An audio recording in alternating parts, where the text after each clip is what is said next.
Hello and welcome.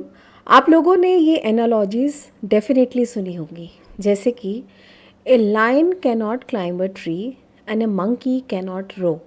दोनों की अपने अपने डोमेन है स्ट्रेंथ्स को लेके। जैसे कि एक रिवर है, उसका काम है फ्लो करना। एक माउंटेन है जो स्टैंड स्टिल रहते हैं, पर दोनों ही वाइटल हैं। एक पेड़ है जिसकी रूट्स उसको स्टेबिलिटी प्रोवाइड करती है और उसकी ब्रांचेस हैं जो उसको ऊपर तक लेके जाती है, पर दोनों इम्पॉर्टेंस रखते हैं। दोनों बातें इंडिस्पेंसिबल है एक ट्री के लिए। मैं ये बातें क्यों कर रही हूँ?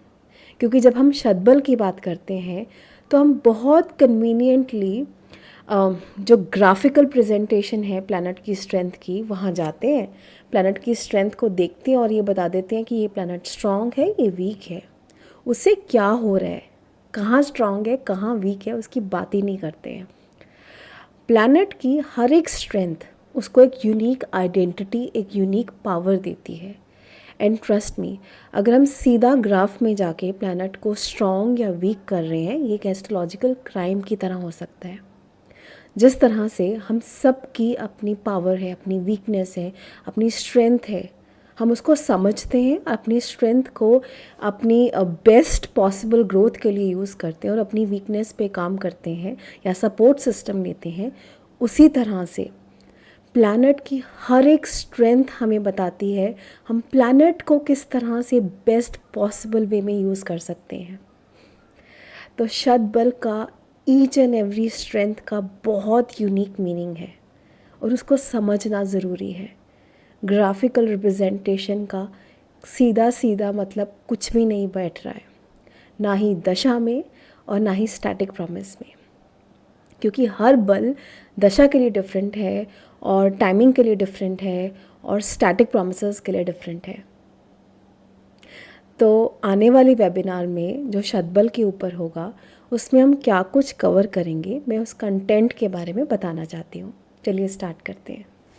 तो आज थोड़ी थ्योरेटिकल बात करते हैं शतबल पर, और जो वेबिनार होगा उसमें क्या कुछ कवर किया जाएगा और ये कब होगा, उसके चार्जेस क्या होंगे, वगैरह वगैरह। तो शतबल हमारे लिए क्या है? सीधा इस ग्राफिकल प्रेजेंटेशन को देखना और ये देखना कि शनि सबसे बली है, फिर मंगल बली है, फिर बृहस्पति बली है और वगैरह वगैरह। तो क्या इसका मतलब क्या है कि मुझे शनि के रिजल्ट सबसे ज़्यादा मिलेंगे या शनि बाकी प्लैनेट्स को बुली कर सकते हैं? क्या करूँ मैं इस बल का? Let's find out. तो शतबल जैसे कि नाम ही बता रहा है खुद से, वो होता है 6 फोल्ड स्ट्रेंथ्स। प्लैनेट्स को 6 पैरामीटर्स पे जज किया जाता है और हर एक पैरामीटर की, हर एक स्ट्रेंथ की अपनी डायमेंशन है, उसकी अपनी यूटिलिटी है, अपना पर्पस है, जो कि एस्ट्रोलॉजी में ब्रॉडर पर्सपेक्टिव जैसे कि स्टैटिक प्रॉमिसेस और दशा प्रॉमिसेस दोनों में काम आती है। इवन हमारी पर्सनालिटी को भी डिफाइन करती है, जो प्लैनेट सबसे ज़्यादा स्ट्रांग होगा। तो अब शतबल के कंपोनेंट्स को हम डिवाइड करते हैं। शतबल का सबसे पहला कंपोनेंट है स्थान बल, पोजिशनल स्ट्रेंथ, जो प्लैनेट को मिलती है उसकी पोजीशन, उसकी प्लेसमेंट की वजह से। कैसी प्लेसमेंट, आप कैसी राशि में हो, कैसे भाव में हो, डिविजनल चार्ट्स में कहाँ पर हो, ठीक है, जो हम सीधा सीधा देखते भी हैं। हम जंप नहीं करते हैं ग्राफिकल प्रेजेंटेशंस पर या किसी भी डेटा के ऊपर। हम अपनी नेकेड आइज से देखते हैं कि चार्ट में ये सिचुएशन हमें नज़र में आ रही है, हमें कुछ मैथमेटिकल कैलकुलेशन की ज़रूरत नहीं है उसके लिए। हमें सीधा समझ में आता है ये प्लैनेट एक्सॉल्टेड है तो ये बली है, या ये डेबिलिटेशन के पास जा रहा है तो इसकी स्ट्रेंथ कम हो रही है। ऑड साइन में हो या इवन साइन में हो, आप फेमिनाइन प्लैनेट हो या मैस्कुलाइन प्लैनेट हो, केंद्रा में हो या आप पनफर में हो, अकॉर्डिंगली आपको कम ज़्यादा स्ट्रेंथ मिलती है। दृष्टकान में कौन सी सिचुएशन में गए हो, बाकी के 7 डिविजनल चार्ट्स में आपकी पोजीशन कैसी है, उसके अकॉर्डिंग आपको कुछ परसेंटेज ऑफ मार्क्स मिलते हैं, जिसको हम स्थान बल बोलते हैं। फिर आता है दिग्बल। दिग्बल ये थोड़ा इजी कॉन्सेप्ट है, इस पे बात भी होती है कि कौन से प्लैनेट को कहाँ पर स्ट्रेंथ मिलती है। जुपिटर मरकरी को लगन में, सन मार्स को 10th हाउस में, वीनस मून को 4th हाउस में और सैटर्न को 7th हाउस में, और अकॉर्डिंगली उनको मार्क्स दी जाती है as per the direction of the planet, ठीक है। फिर आता है काल बल। काल मीन्स टाइम, जो कि टेम्परेरी स्ट्रेंथ है प्लैनेट की, जिसमें कि जैसे कि त्रिभाग बल आता है एक बल, जिसमें हम ये देखते हैं कि आप कौन से ड्यूरेशन पे पैदा हुए, दिन के कौन से या रात के कौन से हिस्से में पैदा हुए, तो कौन से प्लैनेट को सबसे ज़्यादा स्ट्रेंथ मिल जाएगी। आपका वार अधिपति कौन है, होरा अधिपति कौन है, उस प्लैनेट को स्ट्रेंथ मिलती है। फिर एक युद्ध बल होता है जिसमें हम ये बताते हैं कि अगर प्लानिटरी वॉर हो रही है तो कौन सा प्लैनेट जीतेगा। फिर एक अयान बल होता है कि इक्वेटर में कौन सा प्लैनेट नॉर्थ की तरफ है, कौन सा साउथ की तरफ है, किसको स्ट्रेंथ मिल रही है एज पर दैट। इसके कॉन्सेप्ट्स को हम समझेंगे, इसका थ्योरेटिकल पार्ट समझेंगे, फिर इसका यूटिलाइजेशन पार्ट समझेंगे। आगे आता है चेष्टा बल, जिसको हम वक्रित्व का स्ट्रेंथ बोलते हैं। रेट्रोग्रेशन होने की वजह से प्लैनेट में किस तरह की स्ट्रेंथ आ रही है, जिसको मोशन स्ट्रेंथ, मोशनल स्ट्रेंथ में हम लेते हैं। फिर आता है नैसर्गिक बल। बाय नेचर सबसे ज़्यादा स्ट्रेंथ होती है सन में, मून में, वीनस में। इनके ऑरा, इनकी रेस के अकॉर्डिंग इनको स्ट्रेंथ दी गई है। Sun, moon, Venus, Jupiter, Mercury, Mars and Saturn. जो हमारे तामसिक प्लैनेट हैं मंगल और शनि, वो नेचुरली ही वीक होते हैं। पर नैसर्गिक बल का हमें करना क्या है, ये टर्म तो अच्छी लग रही है टोटल स्ट्रेंथ निकालने के लिए, पर इसका पर्पस और यूटिलाइजेशन और भी होता है। फिर दृक् बल। दृक् बल, जितना कि एस्पेक्ट्स अच्छे होंगे उतना अच्छा है प्लैनेट के लिए, उतना वो स्ट्रेंथ होता है। हम भाव बल की भी हम बात करेंगे इस वेबिनार में। अच्छा, जब हम ग्राफिकल प्रेजेंटेशन या अपना डेटा रीड करते हैं, उसके बाद हमें हमारे दिमाग में ऐसे क्वेश्चंस डेफिनेटली आएंगे, तो ये प्लैनेट क्या करेगा, ये जल्दी रिजल्ट्स देगा, ये बहुत अच्छे रिजल्ट्स देगा, ये दूसरे प्लैनेट्स को बुली करेगा, इसकी लॉर्डशिप अच्छी हो जाएगी, इसकी दशा अच्छी हो जाएगी, इसके नेचुरल ट्रेट्स अच्छे हो जाएंगे, इसका स्टैटिक प्रॉमिस अच्छा हो जाएगा, ये प्लैनेट मुहूर्त के लिए अच्छा होगा या हमारे लाइफ इवेंट्स के लिए अच्छा होगा।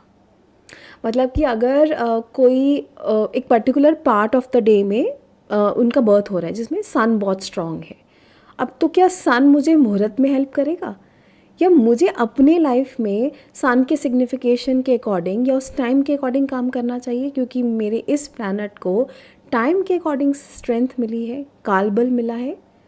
तो इन सब बातों पे भी हम बात करेंगे, इस तरह से हम सोचते भी नहीं हैं कि हम शतबल को यूटिलाइज कर सकते हैं।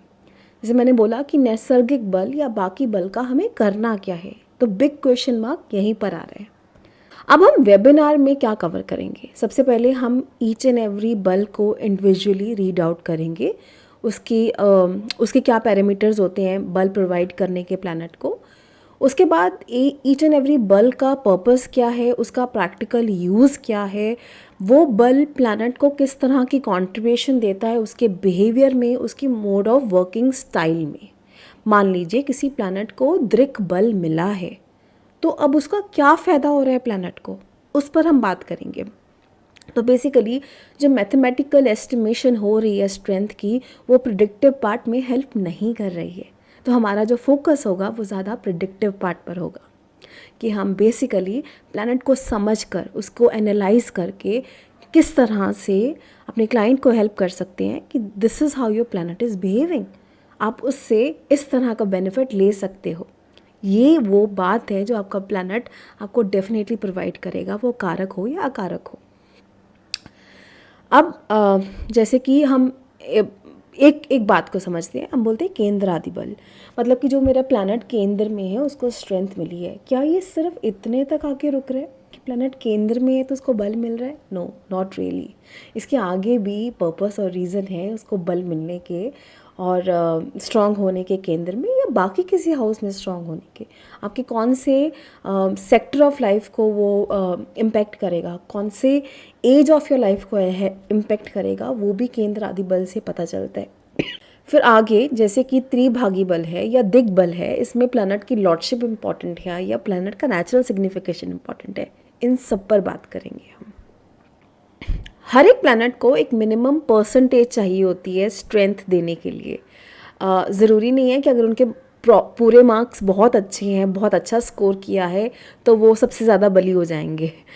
हो सकता है कि अभी कैलकुलेशन में तो जुपिटर की स्ट्रेंथ सैटर्न की स्ट्रेंथ से ज़्यादा थी, पर जब मिनिमम परसेंटेज हमने फाइंड आउट की तब शनि जुपिटर से ज़्यादा स्ट्रांग हो गए, तो वो पूरी गेम चेंज कर देता है।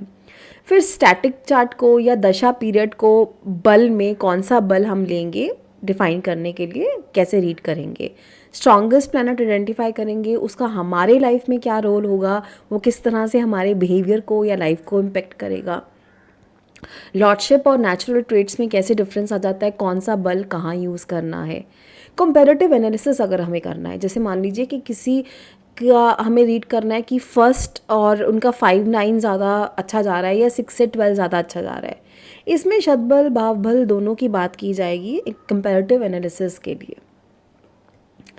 फिर मेरा मेन पर्पस ये होगा, ये जो 6 टाइप ऑफ स्ट्रेंथ है, आप उसमें कंप्लीटली इनकी टोटल कैलकुलेशन पे ना जाके ईच एंड एवरी पर्सपेक्टिव को प्रैक्टिकली अंडरस्टैंड करें और उसको यूज़ करें।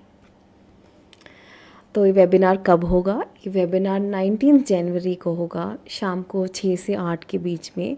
रिकॉर्डिंग दी जाएगी, एनर्जी एक्सचेंज भी लिखा हुआ है। आप अगर अपनी सीट कंफर्म करना चाहते हैं, इस नंबर पर आप अपना इंटरेस्ट शो कर सकते हैं।